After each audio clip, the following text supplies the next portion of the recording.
गुरु दीन दयाला धीरज आला क्षमा सत्यम ही दया को धारण स्वतः धर्म निवारण बोध जही बंधन तोरी जी री कर निज होरी परख दही विनवो काज सुधरना तुम्हारी सरना शांति यही सद वादया धरे वा पार करे वा भवशा निरहंकारी जग से पारी बोध रूपारी दुख रहित वासना मेटी त्रासना हरहु शासना गुण आगर त्याग का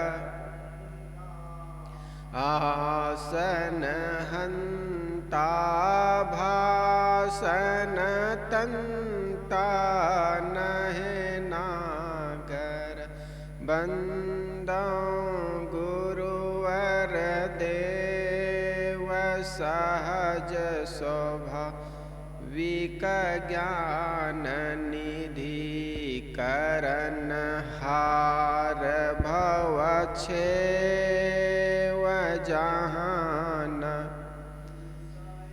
है भरम दीन कृपा कर ज्ञान जही ते सब जालन खानी बानी रुझान करहूँ समन आसक्ति गुरु सन्मुख पारखी सभेट धरु हाथ वचन उचारो बंदगी सत्य प्रेम साहेब बंदगी साहेब बंदगी साहेब। बीजक चिंतन प्रवचन माला आज शाखी नंबर 114। रतन का जतन करूं माली का सिंगार आया कबीरा फिर गया झूठा है हंकार। साहिब कहते हैं मानव शरीर रूपी रत्न को अच्छे उपाय से रखो अथवा महान रत्न अपने जीव को अपनी चेतन आत्मा को संभाल कर रखो। जिस माया के श्रृंगार एवं चटक मटक में तुम भूलते हो वह पसेव चढ़े हुए चिकने कपड़े व सजे हुए बाजार के समान दिखाऊ एवं क्षणभंगुर है। सद्गुरु कहते हैं कि जीव संसार में आता है और फिर थोड़े दिनों में लौट जाते हैं, इसलिए यहाँ का अहंकार मिथ्या है। कितनों से बड़े बाजार हो, कितनों अच्छी सी अच्छी चीजें हो, लेकिन एक दिन अंततः वे मिट्टी में ही मिल जाते हैं, मिट्टी में तब्दील हो जाते हैं। चाहे वो शरीर हो, महंगी गाड़ियां हो, महंगी बिल्डिंग हो, चाहे जो भी सजा लो ये दुनिया में, लेकिन अंततः सब मिट्टी में मिल जाते हैं। राजस्थान के देखो, आज से 500, 700, 1000 वर्ष पहले की किलाएं हैं, धराशायी हो गई। उनसे पहले की किलाई और तो दिखने में ही नहीं आती है। बड़ी बड़ी बिल्डिंगें थी, पत्थरों से, हाथी और ऊंट के सहयोग से जो पत्थर मोटे मोटे चढ़ा करके बनाए गए थे, आज वो दिखाई नहीं पड़ते। ठीक इसी प्रकार ये शरीर है, आज जो मिला हुआ है, थोड़े दिन में ये राख के ढेर में तब्दील हो जाते हैं। साहिब कहते हैं, इस साखी में आए हुए रतन शब्द अभिधा अर्थ नहीं किंतु लक्षणा अर्थ है। रतन के लक्षणा अर्थ में मानव शरीर भी हो सकता है तथा जीव भी। मानव शरीर एक ऐसा रत्न है जो बहुत थोड़े समय के लिए मिला है। इसको यत्नपूर्वक रखना बहुत ही बुद्धिमानी है। अधिकतम लोग इस शरीर को पाकर जवानी आते ही इतरा जाते हैं और वे अपनी जवानी की उष्मा में उन्मत्त होकर भोगों में टूट पड़ते हैं और अपने इस रत्न को मलिन भोगों में खो देते हैं। सद्गुरु कहते हैं, रत्न का जतन करो, इस रतन का यतन से रखो। यतन का अर्थ है उपाय, साधना एवं सार संभाल। मन के विकार वेग में बहो मत, जवानी की बाढ़ थोड़े दिनों की होती है। इस बाढ़ में बह जाने वाला आदमी पीछे पछताता है। शक्ति खो जाने के बाद यदि होश आए तो किस काम का। तुम्हारी जवानी पर बाहरी प्राणियों के हमले होते हैं, भीतर काम, क्रोध, लोभ, मोह आदि के हमले होते हैं। तुम इन सब से सावधान रहो। जवानी में क्षणभंगुर भ्रम सुख की गुदगुदाहट में जो अपने आप को खो देता है, वह शेष जीवन रोता रहता है।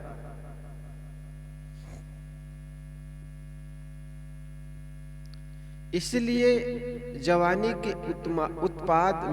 उन्माद में अपने शरीर खोना नहीं चाहिए। ऐसे लोग ही संसार में अधिकतम होते हैं जो जोश में होश खोकर बेवकूफ बने शेष जीवन में पश्चाताप करते रहते हैं। काम, क्रोध, राग, द्वेष और संसार के प्रपंच में उलझने का फल है मलिनता, उद्वेग, इच्छा की वृद्धि, क्षीणता, अशांति एवं जन्म जन्मांतर तक भटकाव। परंतु इस शरीर को यत्न से रखकर एवं साधन संयम में रखकर निवृत्त का फल है आज और आगे सदा के लिए परम शांति। जो शरीर, इंद्रिया, मन और बुद्धि को यत्न एवं संयम में रखता है, वही मानव जीव रूपी रत्न को संभाल कर रखता है। मनुष्य का अपना यह मूल आपा जीव चेतन और आत्मा को शुद्ध बुद्ध एवं स्वभावतः मुक्त रूप ही है। उसे संभालना नहीं बल्कि मन इंद्रियों को संभाल लेने के बाद सब ठीक हो जाता है। मनुष्य अपने आपा को क्यों नहीं संभाल पाता? वह मन इंद्रियों के उद्वेग में क्यों बह जाता है? क्योंकि वह संसार के श्रृंगार एवं चटक मटक में भूल जाता है। किसी ने कितना सुंदर कहा है, चटक मटक में दुनिया रिझे, राग रंग में रानी और भाव भक्ति में साधु रिझे, तीनों निपट अनाड़ी। संसार के सारे राग रंग एवं चटक मटक क्षणिक होते हैं। कपड़े पर माड़ी चढ़ी होने से वह चिकना दिखता है, परंतु धुल जाने के बाद खुरदुरापन प्रकट हो जाता है। माड़ी, मंडी एवं बाजार की भी यही दशा है। जिस समय बाजार सजता है उस समय उनकी रौनक देखने को बनती है, परंतु कुछ ही समय के बाद बाजार उजड़ जाने पर सब कुछ अनसुहाना हो जाता है। जवानी की चमक दमक, मित्रों का मिलन, पद अधिकार, शासन, स्वामित्व सब कुछ माड़ी का श्रृंगार है, क्षणिक दिखावा, और हम उन्हीं सब में भूलकर अपने आप को खो देते हैं। देखो, जब हमारा शरीर सुंदर होता है, जवान होता है, पास में पैसे होते हैं, जेब गर्म होता है, बहुत लोग अपना रिश्तेदारी जोड़ते हैं, बहुत अच्छा लगता है। देखो, एक दूल्हा बना हो, घोड़े पर बैठा हो या घोड़ी पर बैठा हो, यार मित्रों की मंडलियां होती है, नाचते गाते झूमते एक बारात निकाले जाते, कितना अच्छा लगता। मालूम होता है दुनिया के सारे स्वर्ग इसी के पास है। वो किराए के कोट होते हैं, किराए की गाड़ी और किराए के जूते में वो पहन करके यार मित्रों को दिखाता। थोड़े दिन तो वो सब बड़ा अच्छा लगता है, फिर 5-7 वर्षों के बाद वो पत्नी की चीख, बच्चों की चित्कार, मालूम ये सब आदमी को पागल कर दिए जा रहे हैं। यार मित्रों की ये भीड़ भी थोड़े दिनों तक होती है, जब तक पास पैसे होते हैं। किसी सुंदर कवि ने कहा है ना, बनते हैं रिश्ते जब पैसे पास होते हैं, टूट जाते हैं गरीबी में जो रिश्ते खास होते हैं। जब आपके पास पैसे होते हैं, बड़े दूर के रिश्तेदार भी आ जाते हैं, फिर तो कहते हैं ये तो हमारे साले के साले के साले हैं, वो लोग भी आ जाते हैं। और जब पैसे खत्म हो जाते हैं, जवानी खत्म हो जाती है, बुढ़ापा आ जाता है, तब अपने खास लोग भी मुख छिपाने लगते हैं, रास्ता बदलने लगते हैं। पूछने पर भी कहते हैं हाँ पड़ोसी है। जब कुछ नहीं रहा तब पड़ोसी हो गए, सब कुछ थे फिर तो दूर के रिश्तेदार भी कहते हैं हमारे ये चाचा के चाचा के चाचा है। ऐसा होता है। ऐसी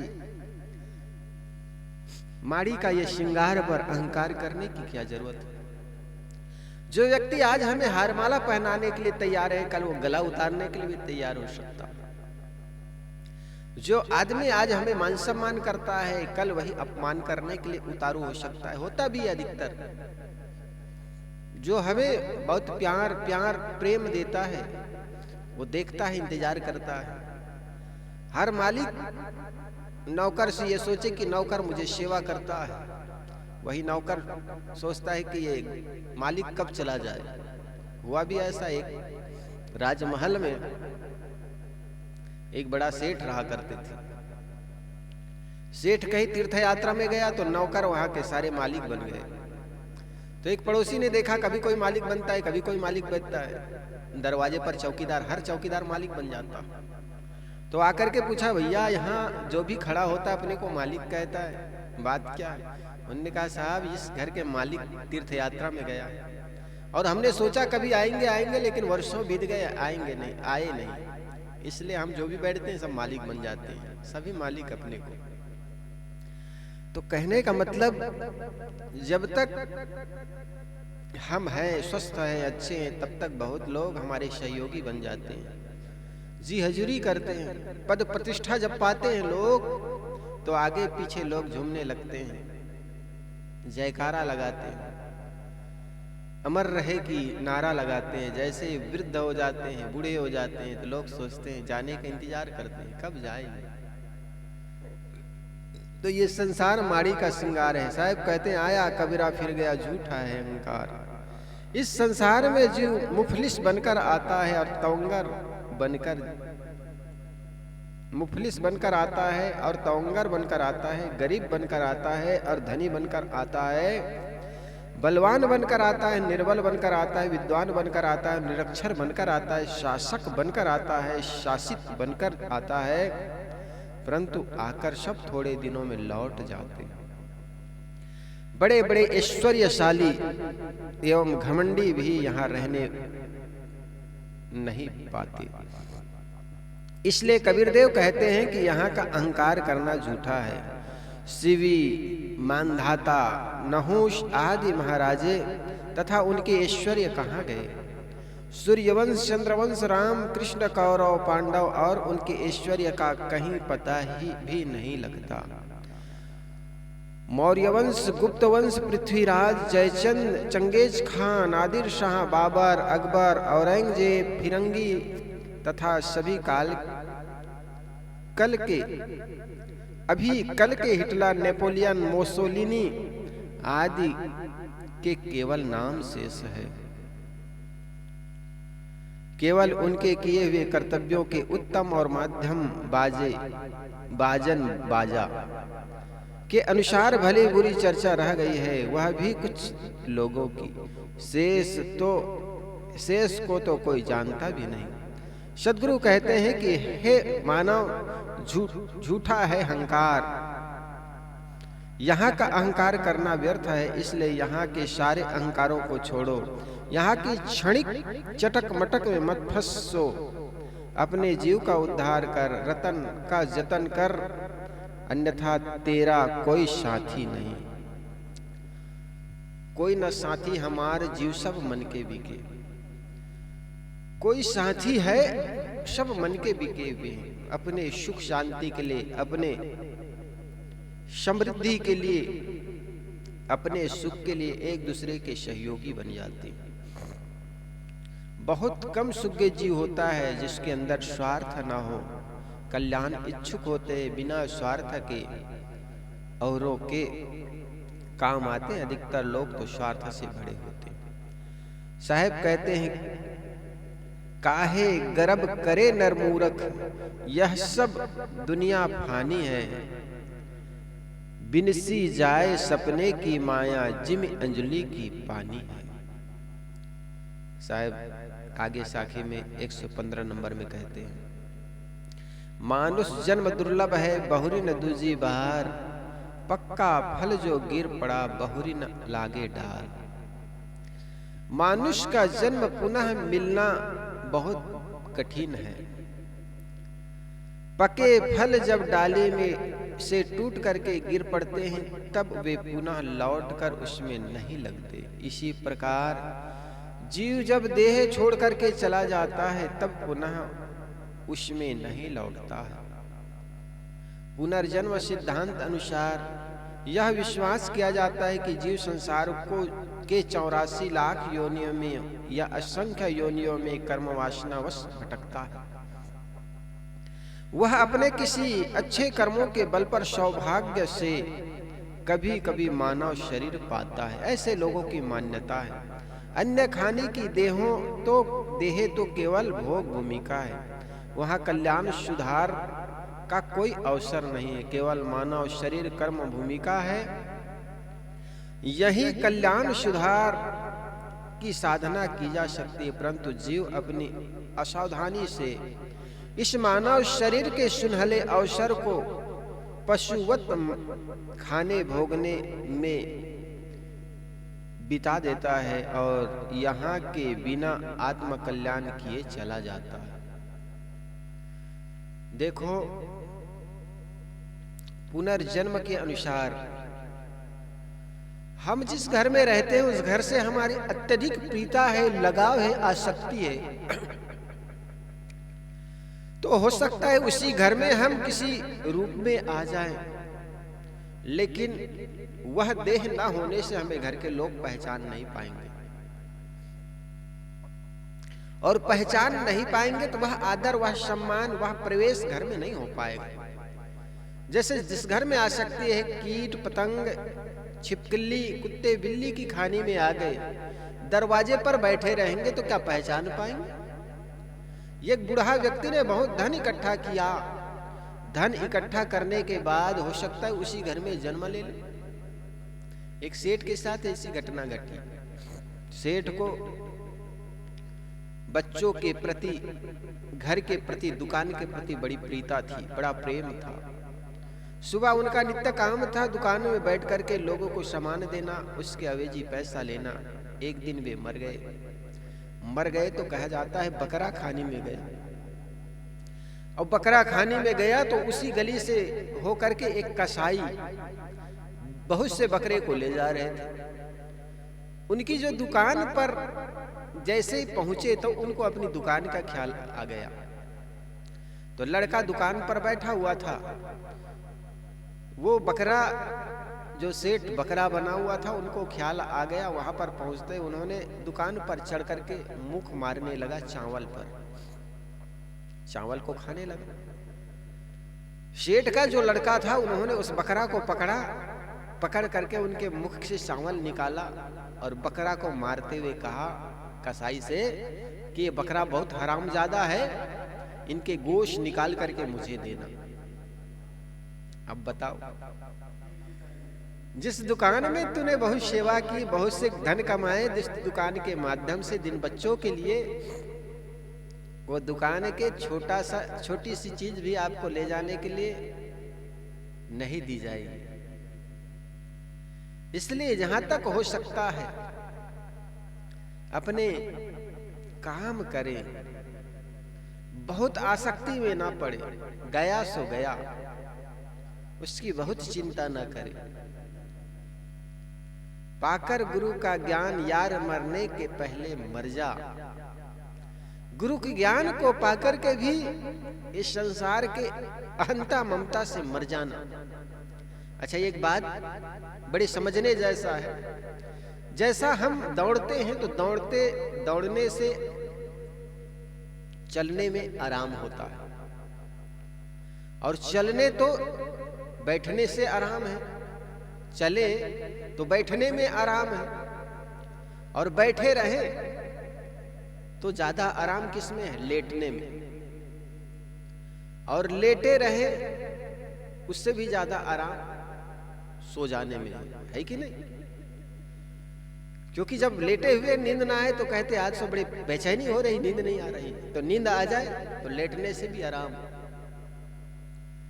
मतलब दौड़ने से बैठने में आराम मिलता है, दौड़ने से चलने में आराम मिलता है, चलने से बैठने में आराम मिलता है, और बैठने से लेटने में आराम मिलता है, लेटने से सो जाने में आराम मिलता है, और सो जाने से भी ज्यादा आराम मरने में है।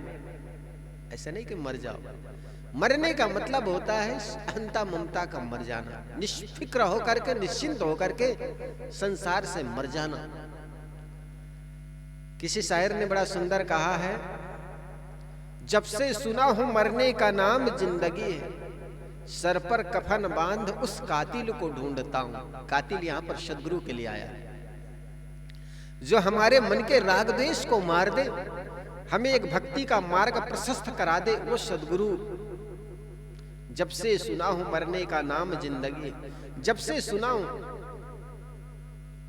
ये जिंदगी कोई आदमी 100 वर्ष जीता है, कोई 70 वर्ष, इनका बहुत महत्वपूर्ण मूल्य नहीं है।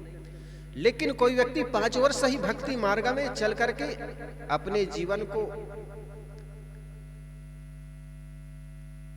औरों के काम में लगा देता है, उस व्यक्ति का जीवन सार्थक हो जाता है। जो आपको चरे पशु वृत्ति उसे कहते हैं, औरों के लिए मरे मानुष वृत्ति उसे कहते हैं। जो आपको चरे अपने लिए तो सभी लोग चरते हैं, खाते हैं, पीते हैं, उठते हैं, बैठते हैं, लेकिन औरों का काम आए वह व्यक्ति का जीवन बड़ा सफल है।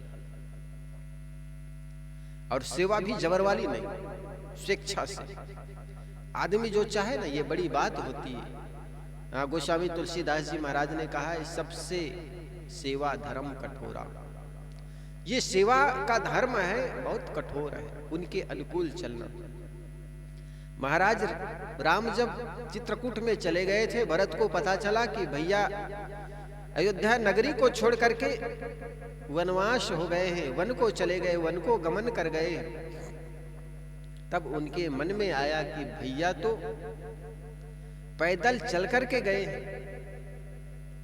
और इतने जंगल में कांटे खूटी है, इसके ऊपर चल करके गए हैं, तो उचित अस मोरा, अगर वे पैर के भर गए हैं तो मुझे उचित होगा कि मैं सिर के भल चलूं।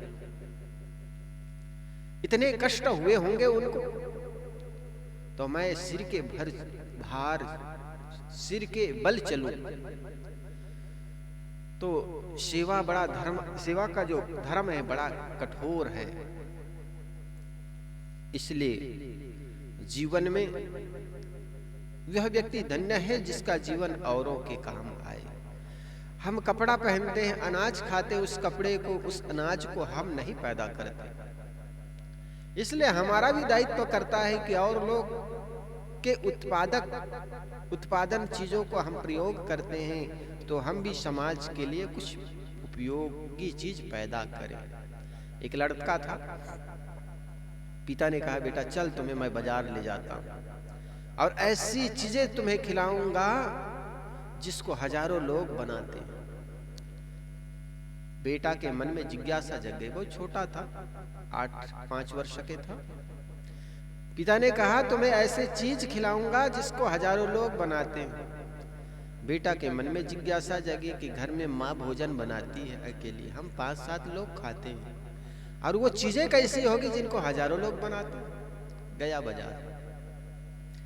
बाजार, एक 250 ग्राम जलेबी खरीद करके बेटा को खिलाया। कह देख बेटा, इसको हजारों लोग बनाते हैं। लड़का देखता है एक हलवाई जलेबी छान रहा है, अकेला तो छान रहा है। लड़का ने कहा पिताजी, इस जलेबी को तो अकेला ये हलवाई बना रहा है, इसको हजारों लोग कहाँ बनाते हैं। तो पिता ने कहा देख बेटा, इसमें बनने के लिए क्या क्या चीज उपयोग में आया है। पहले तो तुम तेल ही ले लो। तेल को पहले किसान खेतों में पैदा किया, अनाज के रूप में, तिल के रूप में। फिर वो कोल्हू में जाता है, स्पेलर में जाता है, तेल निकलता है, उसमें हजारों लोग काम करते हैं। तेल निकालने के बाद उसको पैकिंग करते हैं, हजारों लोग पैकिंग करने में लगा हुआ है। फिर उसको ट्रांसपोर्ट करता है, दिल्ली से बॉम्बे, बॉम्बे से कलकत्ता, कलकत्ता से द्वारका, न जाने कहां कहां पर। तो उसमें ट्रांसपोर्ट में भी हजारों लोग बने हुए। अभी तो तेल की ही बात हुई, अब लो कढ़ाई। कढ़ाई कहाँ, बैला डीला छत्तीसगढ़ में पैदा होता है, भिलाई इस्पात खाना में आता है। फिर उसको लोहे के रूप में ढलाई करते हैं, फिर उसको आकार दिया जाता है कढ़ाई। तब लड़के ने कहा बस बस पिताजी, अभी तो तेल और कढ़ाई की बात हुई है, अब तो बहुत सी चीज और बची हुई है। फिर बेसन कहाँ से लाया, उसमें हजारों लोग लगा हुआ है। मैं समझ गया। ठीक इसी प्रकार हमारा यह जीवन खड़ा है, इसमें हजारों लोगों का हाथ है। जिस स्कूल में हम कखा गा पढ़े हैं, उस स्कूल का निर्माण हमारे पिता ने नहीं किया, आपके पिताजी ने नहीं किया। उसमें सरकार का हाथ है, सरकार ने बनाया। और सरकार भी कहां से बनाया, एक एक पैसे का वो टैक्स लिया। आप एक दवाई की टिकिया लेते हैं मेडिकल दुकान में, 1 किलो हल्दी भी लेते हैं, उसका भी आप टैक्स पटाते हैं। वो टैक्स के करीब करीब 40-45% शिक्षा के क्षेत्र में सरकार खर्च करती है। जिस विद्यालय में आप पढ़ते हैं उस विद्यालय के टीचर को आपके पिता वेतन नहीं देते, सरकार वेतन देती है। उस विद्यालय के निर्माण, उस टीचर के वेतन, हम 2 रुपए का भी टेबलेट लाते हैं, दवाई की टिकिया लाते हैं, वो दवाई की टिकिया का जो टैक्स पटाते हैं, वो टैक्स के 40-45% टैक्स के खर्च यही सब में प्रयोग करते हैं।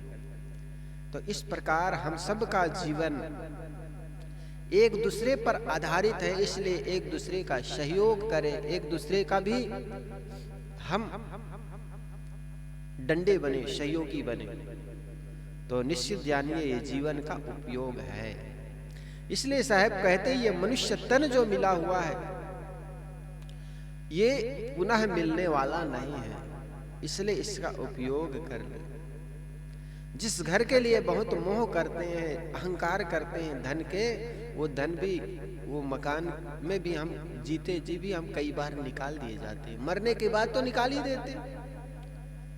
जिस घर को आपने खून पसीना एक करके बनाए हैं, और लड़कों से कहना बच्चों, मेरे बेटों, इस घर को बनाने में मैंने खून पसीना एक कर दिया, इसलिए मुझे किसी शमशान घाट में मत ले जाना, बल्कि शरीर पूरा हो जाने के बाद इसी कमरे, घर के इसके किसी एक कमरे में दफना देना। तो लड़के भी कहेंगे पिताजी माफ करना, ये कमरा, ये मकान तो हम जिंदे लोगों के लिए, आपको तो शमशान घाट में ही ले जाकर दफनाना पड़ेगा। और फिर भी विश्वास ना हो तो घर में जाकर के पूछना।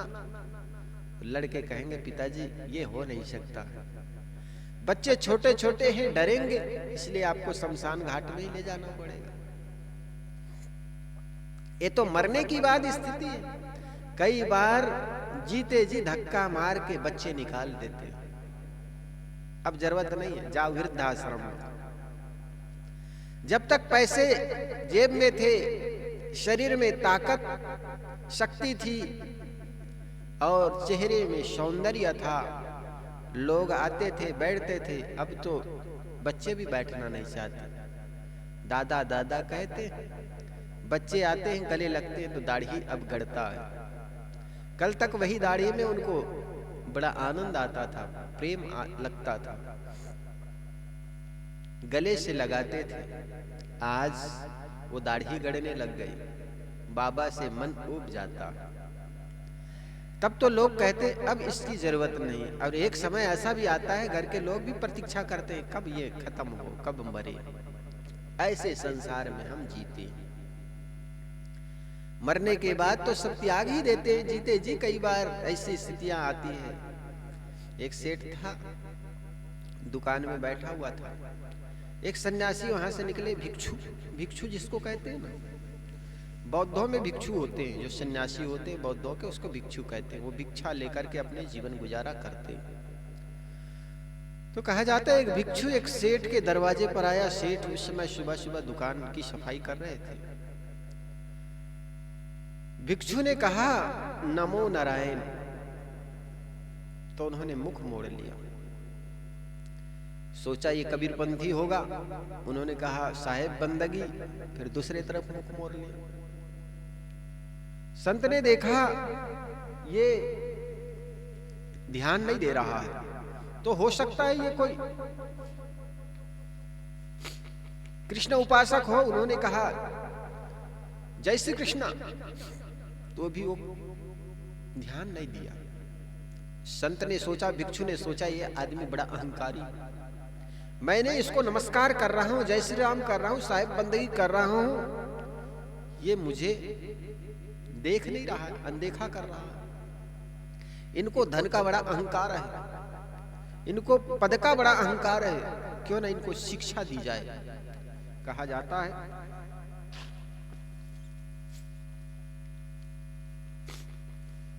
सेठ के सारे दिनचर्या उन्होंने पढ़ लिया। सुबह जाता था, सुबह 5 बजे स्नान करने के लिए। सेठ ने उसका रूप बना लिया, बहरूपिया बन गए। जैसे ही सुबह हुई, सेठ स्नान करने के लिए नदी के किनारे गए। उतने में संत सेठ का रूप बना करके उनके घर में आ गया। सेठ के घर में प्रवेश किया। लड़के लोग कहे पिताजी आज जल्दी आ गए, क्योंकि उसी का रूप बनाया हुआ था। बिल्कुल लड़के पहचान नहीं पाए। लड़कों ने कहा पिताजी आप बहुत जल्दी आ गए, बात क्या है? संत ने कहा बेटा मेरे ही रूप में एक बहरूपिया नदी के किनारे टहल रहे हैं और मुझे ठग ना ले, वो बड़े धूर्त है, इसलिए मैं पहले आ गया हूं। दरवाजा बंद कर दो, कोई आए ना। अब जाकर के वो संत सेठ के कमरे में जाकर के सारे हिसाब किताब देखने लग गए। थोड़े देर में उनके लड़का, उनके पिताजी आए। सेठ आया।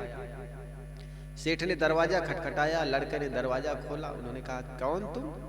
अपने उनके ही पिता थे। कहे बेटा मैं तुम्हारे पिता हूं, पहचानते नहीं?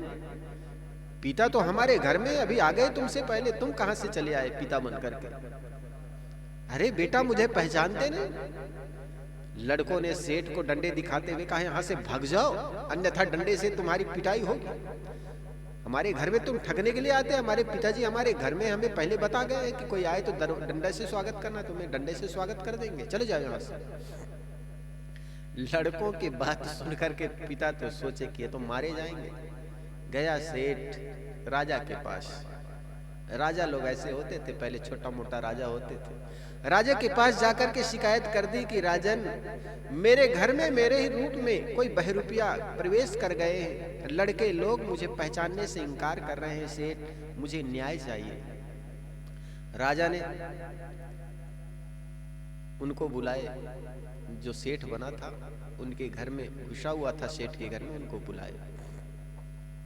और बुलाना के बाद दोनों को देखा तो एक बिल्कुल हुबाहुब, राजा भी पहचान नहीं पाए सेठ असली कौन है नकली कौन है।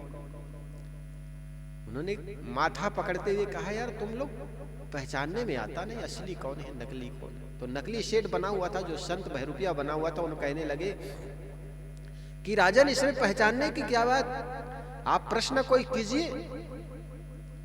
जैसे पिछले बार लड़के की शादी में कितना लाभ हुआ है, कितनी हानि हुई है, मैं बता दूं, ये बता दे, जो बता दे उनको असली सेठ मान लेना। पिछली बार व्यापार में कितना लाभ हुआ, कितनी हानि हुई, ये बता दे या मैं बता दूं, जो बता दे वो सेठ मान लेना। राजा को बात समझ में आ गई, बिल्कुल ये बात सही है। अच्छा बता, तू असली सेठ होने का दावा करता है, पहले तू बता पिछले बार लड़के की शादी में, बड़े लड़के की शादी में कितना खर्चा आया। असली सेठ ने माथा खुजलाते हुए कहा, राजन ये बात तो मुझे मुखाग्र याद है नहीं, आप कहे तो कॉपी देख के बता दूं। तो नकली सेठ ने कहा, राजन लड़के की शादी करने में खर्च हमने हाथ खोल करके किए हैं, तो हम ना जाने तो कोई ये जानेगा। पिछले बार लड़के की शादी में 5 लाख खर्चा आया था। अच्छा, राजा तो बड़ा दंग हो गया, ये आदमी मुखाग्र बता रहा है, इसका मतलब असली राजा यही होगा। फिर भी दूसरे प्रश्न पूछा उन्होंने, अच्छा ये बता पिछले बार व्यापार में कितनी हानि हुई, कितना लाभ हुआ।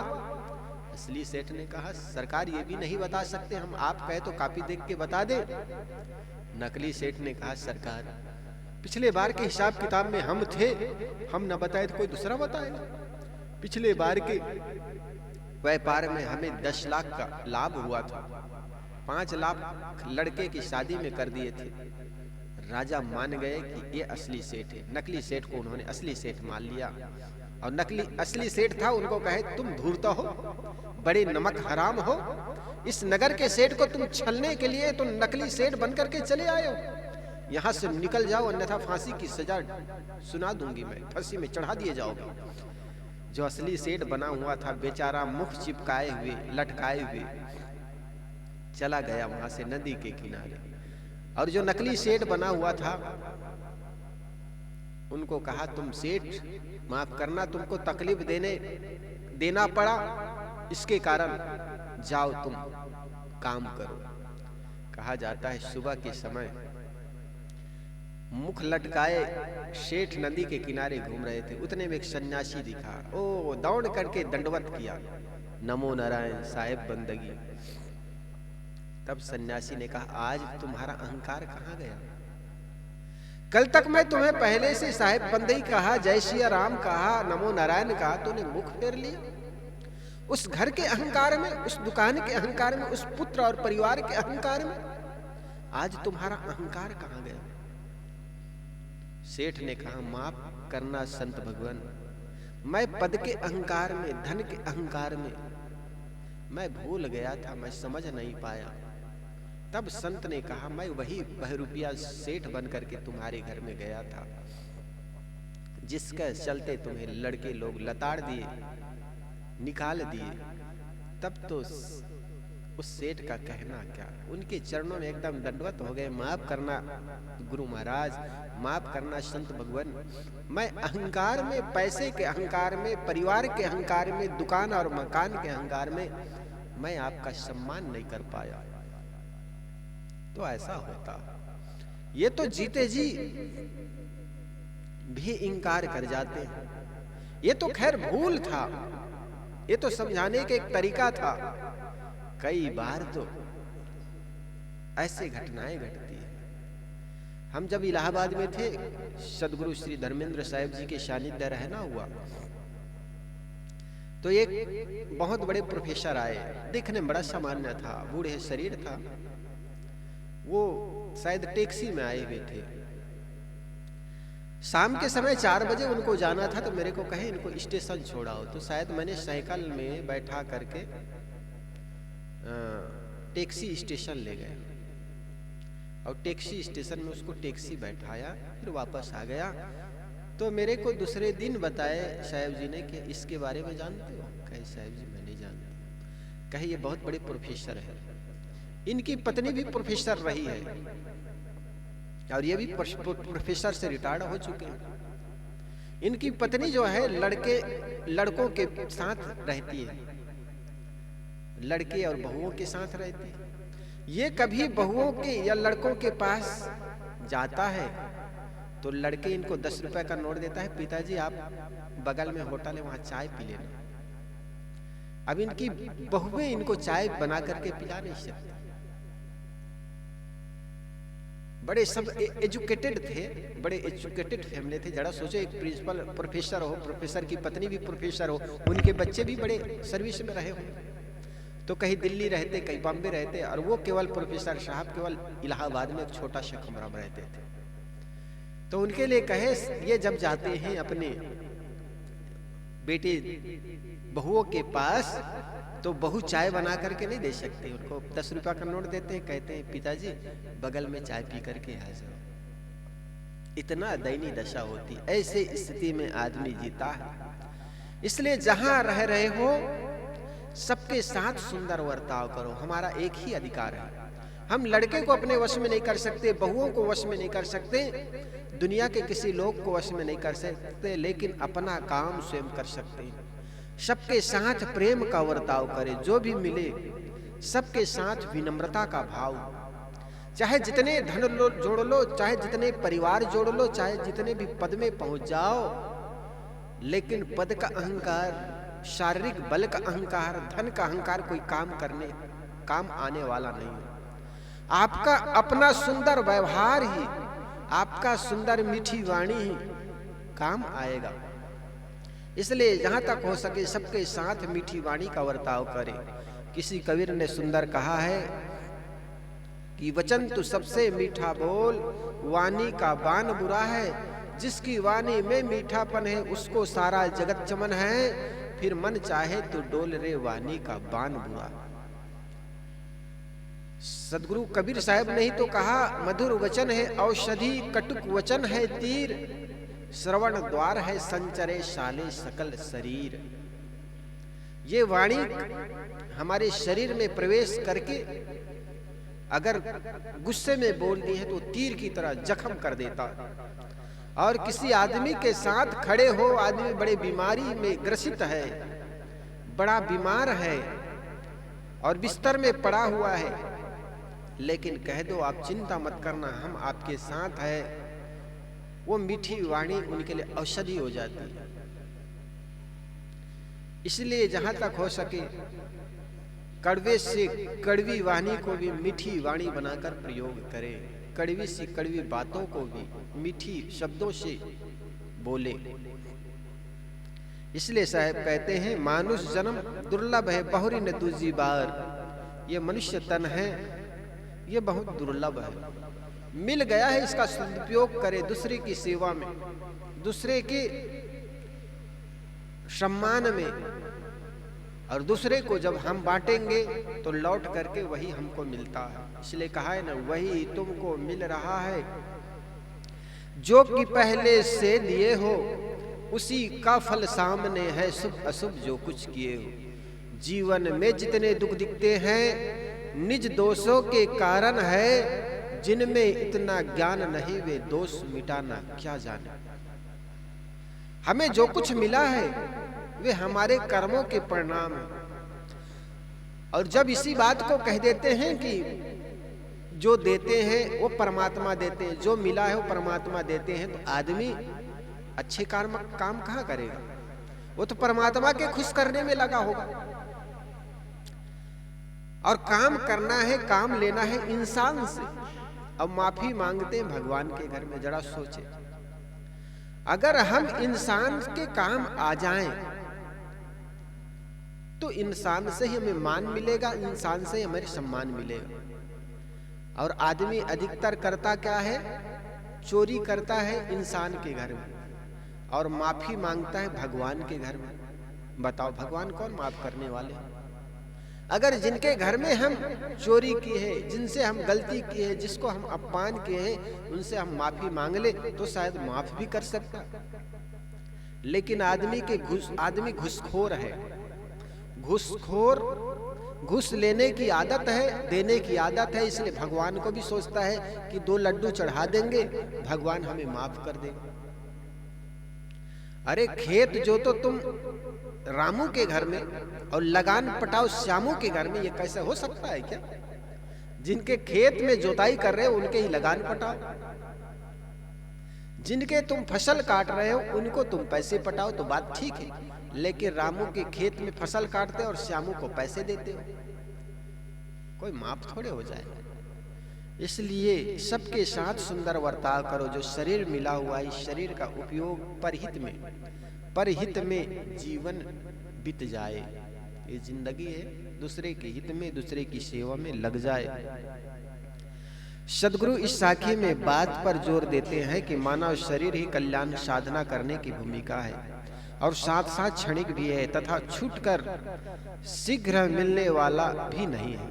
इसलिए इस मानव जीवन के सुनहले अवसर को असावधानी में, विषय वासनाओं में, राग द्वेष के झगड़े में न बिताओ, बल्कि इस जीवन में के एक एक क्षण का सद साधना में दोहन करो। ऐसे अवसर मिलना सहज नहीं है। ऐसे अवसर को जो व्यर्थ होता है वह कितना भोला है। मानव शरीर की दुर्बलता में सदगुरु डाली से टूटे हुए फल का उदाहरण देते हैं। जब पक्के फल डाली से टूटकर गिर पड़ते हैं तब वे पुनः इसमें नहीं लगते। इसी प्रकार जब जीव शरीर को छोड़ देता है तब पुनः वह इसी शरीर में प्रवेश नहीं करता और दूसरा मानव शरीर मिलना भी सहज नहीं रहता। वह तो पुनः जब उनके अच्छे कर्म फल उन्मुख होंगे तब मानव शरीर पाएंगे। पक्का फल जो गिर पड़ा बहुरी न लागे डाल। इस पंक्ति का यह अर्थ लगाना इसका दुरुपयोग है कि जैसे फल डाली में से टूटकर पुनः उसमें नहीं लगते, वैसे आदमी मरकर पुनः दूसरी देह नहीं धरता। कबीर साहब की अपनी मान्यता है कि जीव चेतन है, अविनाशी है और कर्म संस्कार के अधीन नाना योनियों में भटकते हैं। वे वासनावश बंधे हैं और मानव शरीर में सत्संग, विवेक, स्वरूप का ज्ञान पाकर भव बंधन एवं जन्म मरण के प्रवाह से मुक्त हो सकते हैं। कहें कबीर, सत सुकृत मिले तो बहुरी न झूले आन। सदगुरु कबीर ने कहा है, ये सत सुकृत, अगर आप सत्कर्म करते हो, अच्छे कर्म करते हो, आत्मा कल्याण और स्वरूप ज्ञान की कर्म करते हो, स्वरूप ज्ञान होने के बाद आप पुनः इस शरीर में नहीं आओगे तो बहुरी न झूले आन। इस झूला में, इस संसार के भावाटावी में, इस संसार के जन्म मरण के चक्कर से तुम मुक्त हो जाओगे। यहाँ पक्के फल के डाली से टूटकर उसमें न लगने की बात का उदाहरण केवल मानव शरीर की दुर्बलता पर दिया गया है। इसमें उदाहरण का केवल एक अंश लिया गया है कि जीव शरीर छोड़कर फिर इस शरीर में नहीं आता। इस साखी का सार कथन यह है कि हम इस दुर्लभ मानव जीवन को विषय प्रपंच में न खोएं, इससे हम अपने जीवन का कल्याण करें। मानव शरीर मिला हुआ है, इस शरीर का पुनः मिल जाए ये कोई कह नहीं सकता है। कई बार होता है ना, एक संत से मैंने पूछ रहा था, बूढ़े हो गए, कि बताओ ये शरीर पुनः मिले या ना मिले, इसलिए आप संतों की सेवा में लगाइए। कहने, महाराज मैं तो ऐसे अच्छा कर्म किया हूं, मनुष्य तन तो मिलेगा ही।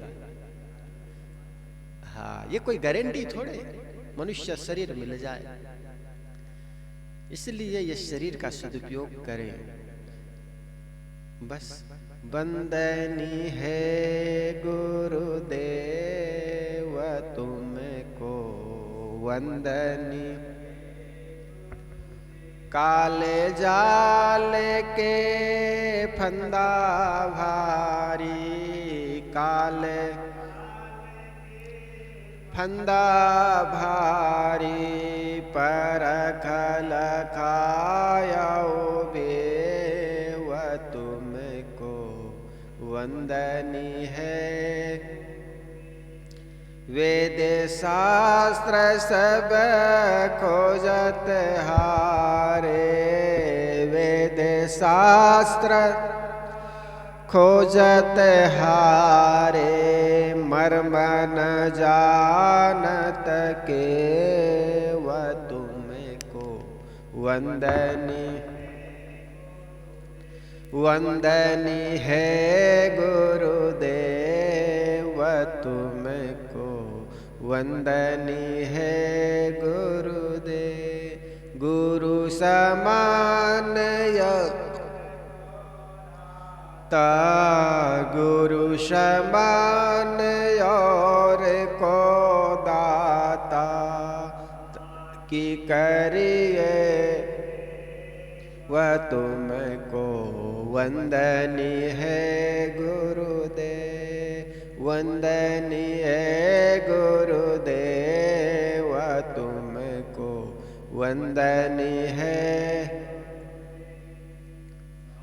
कबीर अभय पद दाता साहिब, कबीर अभय पद दाता पूरन परख समेव तुमको, वंदनी है गुरुदेव, वंदनी है गुरुदेव तुमको, वंदनी है गुरुदेव।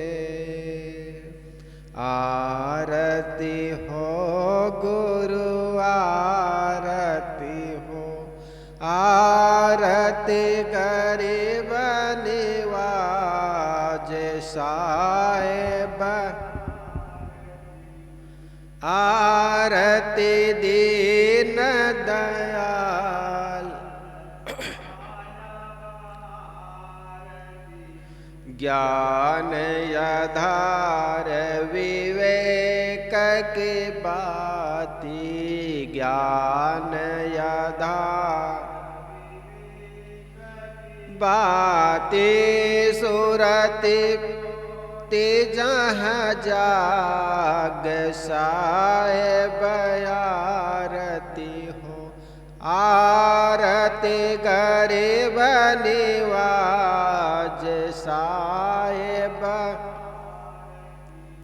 आरती करो सदगुरु साहेब की, आरती करो सदगुरु कि जहाँ सब संत समाज साहेब आरती हो, आरती गरीब निवाज साहेब आरती हो।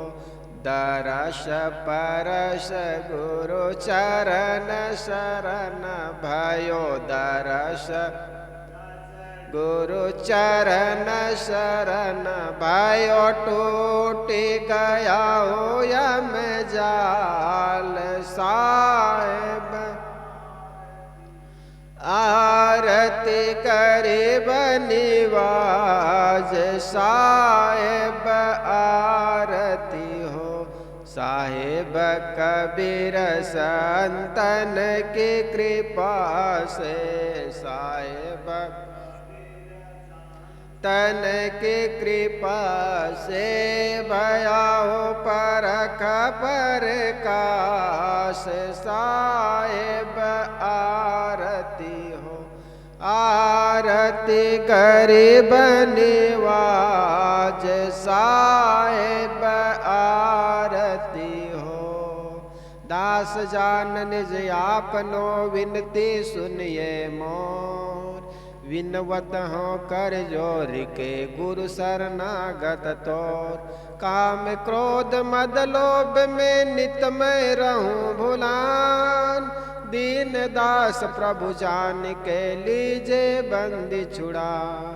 मम दृष्टि महामलिन है खानी वानी के बीच, दया करी गुरु बोधिए मैं हूँ अधम अति नीच। काल जाल बहु फेर में पर हाँ निपट गवार, शरण आय की लाज है साहेब लीजे उबार। मन वच कर्म गुरु साधु से टूटे नाम मने, बंदी चोर यह दीजिए वरदान सदा। साहिब के दरबार में कमी काहू की ना, बंदा मोह पावे नहीं चूक चाकरी माय। ना गुरुरधिकं तत्त्वं न गुरुरधिकं तपः। गुरुर्ज्ञानात् परं नास्ति तस्मै सद्गुरुवे नमः। ध्यानमूलं गुरुर्मूर्ते पूजामूलं गुरुपदम्। मंत्रमूलं गुरुर्वाक्यं मोक्षमूलं गुरुर्कृपा। गुरुर्देवो गुरुर्धर्मो गुरुर्निष्ठा परं तपः। गुरुर्परतरं नास्ति नास्ति तत्त्वं गुरुपरम्। बंदौ सन्मुख पारखे शिष्य भेंट दरुहार। वचन उचारो बंदगी सत्य प्रेम के साथ। साहेब बंदगी साहेब बंदगी। बोलिए सद्गुरुदेव की जय।